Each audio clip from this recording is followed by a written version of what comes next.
കഴിക്കാൻ എന്തെങ്കിലും ഉണ്ടാക്കാന്ന് പറഞ്ഞ് മാവ് എടുത്തതായിരുന്നു ഞാൻ. ചീതൂട്ടിയുടെ കാരണവന്മാരും ബ്രൂട്ടീഷന്മാരല്ലാതുകൊണ്ട് ചീതൂട്ടി സ്വന്തമായിട്ട് മാവിൽ അങ്ങോട്ട് ബ്രൂട്ടീഷൻ ചെയ്യാന്ന് വിചാരിച്ചേട്ടാ. മേക്കപ്പ് ചെയ്ത് ഒരു കിലോ മാവിന്റെ വേണ്ട 1/2 കിലോ മാവാക്കി വെച്ചിട്ടുണ്ട്. രാവിലെ നല്ല ചൂട് ആവി പറക്കുന്ന ശർക്കര ഉണ്ടക്കുട്ടന്മാർ ഇവിടെ തയ്യാറായിട്ടുണ്ടേ.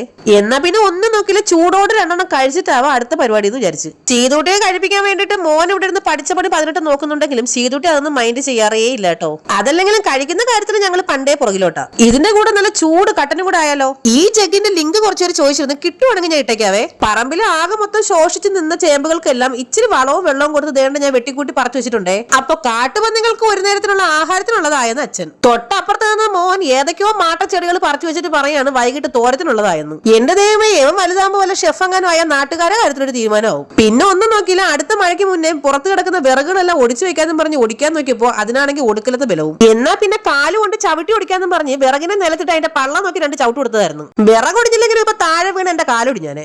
എല്ലാം കഴിഞ്ഞ് വീട്ടിൽ കയറുന്നപ്പോ അമ്മ ദേണ്ട നല്ല 1-ാം തരം അച്ചാർ ഉണ്ടാക്കണം. കഴിഞ്ഞ ഓണത്തിന് വാങ്ങിച്ച നാരങ്ങയാണ് ഫ്രിഡ്ജിനകത്ത് ഇരുന്നിരുന്ന് തണുത്ത് വിറച്ച ഒരു പരുവായി ഷഷ്ടിപൂർത്തി ആവാറായപ്പോ അമ്മ എടുത്തിട്ടുണ്ടേ. വൈകുന്നേരം ആയപ്പോഴേക്ക് അമ്പലത്തിൽ പോകാൻ വേണ്ടിട്ട് കുളിച്ച് സുന്ദര കുട്ടപ്പനും കുട്ടപ്പിമാരും ആയിട്ട് ദേണ്ട 2 പേര് ഇവിടെ വന്ന് നിൽപ്പുണ്ടേ.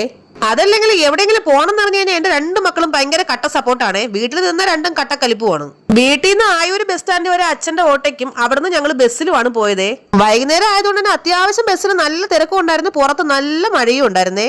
അങ്ങനെ ഒരുവിധം മഴയത്ത് നനഞ്ഞു കുളിച്ച് അമ്പലത്തിലൊക്കെ പോയി തൊഴുതിറങ്ങിയ ശേഷം ഞങ്ങൾ പിന്നെ നേരെ പോയത് മസാല ദോശ കഴിക്കാനാണേ. അമ്പലത്തിനുള്ളിൽ വീഡിയോ എടുക്കാൻ പറ്റില്ല കേട്ടോ, അവിടെയൊക്കെ ഭയങ്കര മഴയായിരുന്നേ. മസാല ദോശ കഴിക്കാനെന്ന് പറഞ്ഞാണ് കയറിയെങ്കിലും അവിടെ ചെന്നപ്പോൾ ഞാൻ ഓർഡർ ചെയ്തത് പൂരി മസാല ആയിരുന്നേ. മോന് മേടിച്ചത് അവന്റെ തൊപ്പി ദോശയായ നെയ്റോസ്റ്റും അമ്മയ്ക്ക് മേടിച്ചത് മസാല ദോശയായിരുന്നു കേട്ടോ. തിരിച്ച് ഞങ്ങൾ വീട്ടിലേക്ക് വന്നത് രാത്രിയിലാണെങ്കിലും ഭയങ്കര തിരക്കായിരുന്നേ. എനിക്ക് ഇരിക്കാൻ സീറ്റൊന്നും കിട്ടിയില്ല കേട്ടോ. ഇനി രാത്രിയിൽ വീട്ടിൽ പോകുമ്പോൾ അച്ഛൻ അടിച്ച് പുറത്താക്കിയില്ലെങ്കിൽ നാളത്തെ വീട്ടിൽ കാണാം. ടാറ്റാ.